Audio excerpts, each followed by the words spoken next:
Hello students, class seventh 8 chapter आगे read करते हैं। एक्टिविटी 8.6 टेक 2 पेपर बैग्स और empty paper cups of the same size. समान आकार की कागज की 2 खाली थैलियाँ लेते हैं। Hang the 2 bags in the inverted position on the 2 ends of a metal or wooden stick। दोनों थैलियों को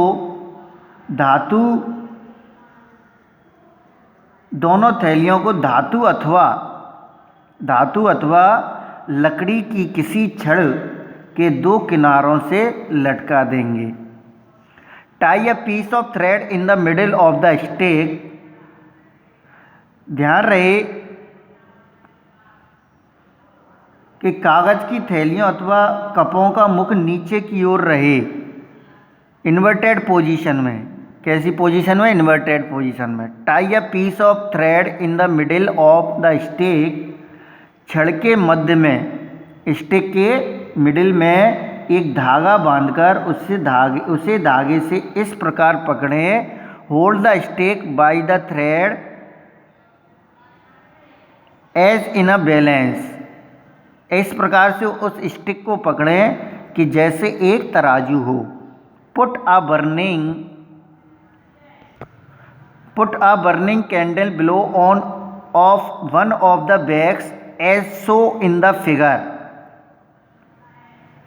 अब किसी एक थैली के नीचे, जैसा डायग्राम में दिखाया गया है, वैसे ही जलती मोमबत्ती को रखें। Absorb what happen. देखिए क्या होता है। जैसे इस प्रकार इसमें एक कागज की थैली के नीचे मोमबत्ती जलती हुई रखी है, तो देखते हैं क्या होता है।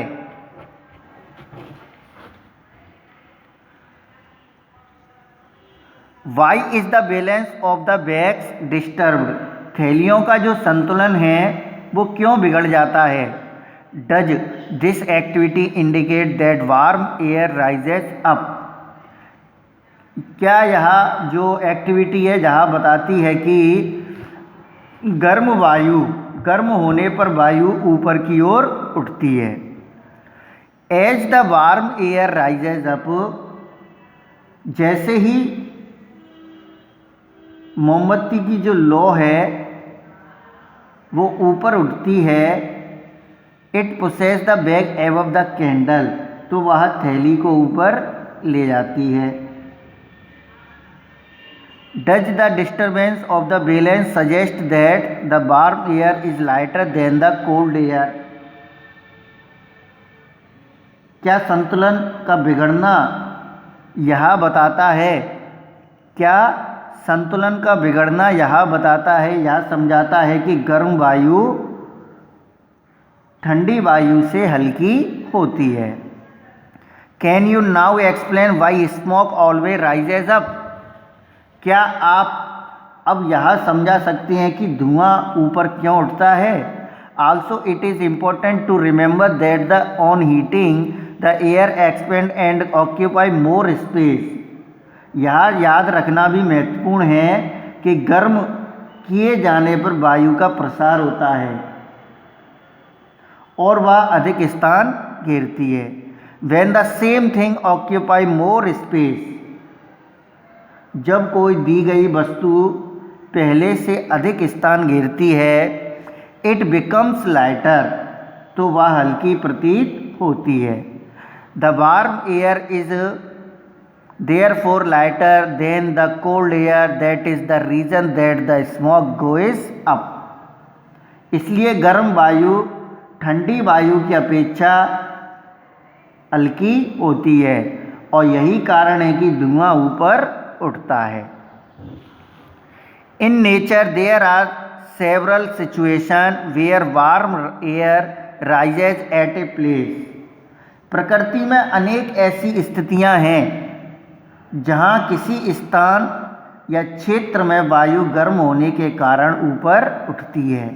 The air pressure at that place is lowered. उस ऐसी स्थिति में उस स्थान का जो वायु दाब होता है वो कम हो जाता है। The cold air from the surrounding areas rushes in to fill its places. और उस स्थान के आसपास के क्षेत्र से ठंडी वायु प्रवाहित होकर उस स्थान को घेर लेती है। गर्म वायु एक जगह से उठती है तो उसकी जगह पर ठंडी वायु उस स्थान को भर देती है। This sets up convection in air as you learn in chapter 4। इससे वायु में संवहन धाराएं, कॉन्वेक्शन एयर संवहन धाराएं स्थापित हो जाती हैं, सेटअप हो जाती हैं, जैसा कि आप चैप्टर 4 में पढ़ चुके हैं।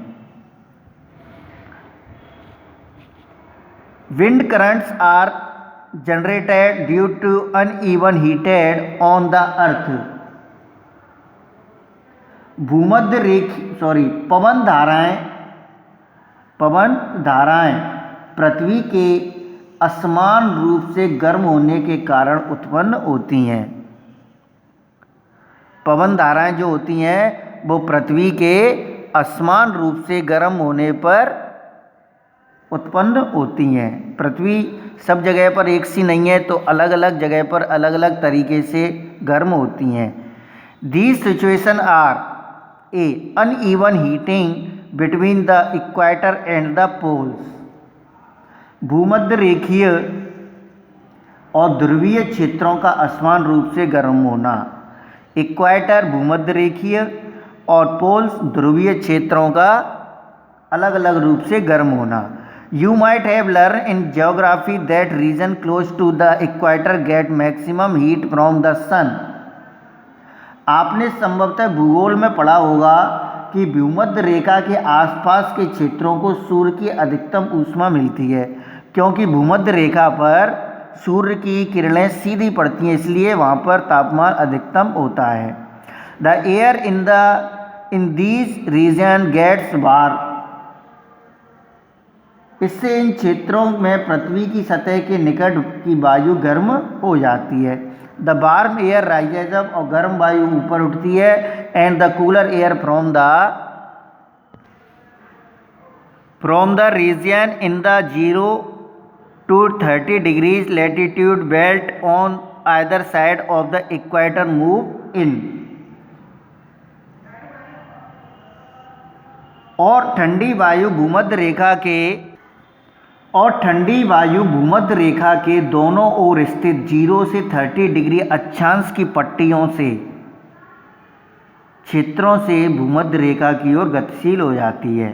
देखो, भूमध्य रेखा पर जब सूर्य की किरणें पड़ती हैं तो वहाँ की वायु जो है, आसपास के क्षेत्र की वायु गर्म होकर ऊपर उठती है, और जहाँ पर खाली स्थान हो जाता है वहाँ पर 0 से लेकर 30 डिग्री की जो लैटिट्यूड्स हैं वहाँ से ठंडी वायु आकर के उस स्थान को कवर कर लेती हैं। In these winds blow from the north and the south toward the equator. इस प्रकार उत्पन्न पवन धाराएं उत्तर और दक्षिण से भूमध्य रेखा की ओर बहती हैं। ओके, इससे आगे नेक्स्ट वीडियो में बताएंगे। Thank you.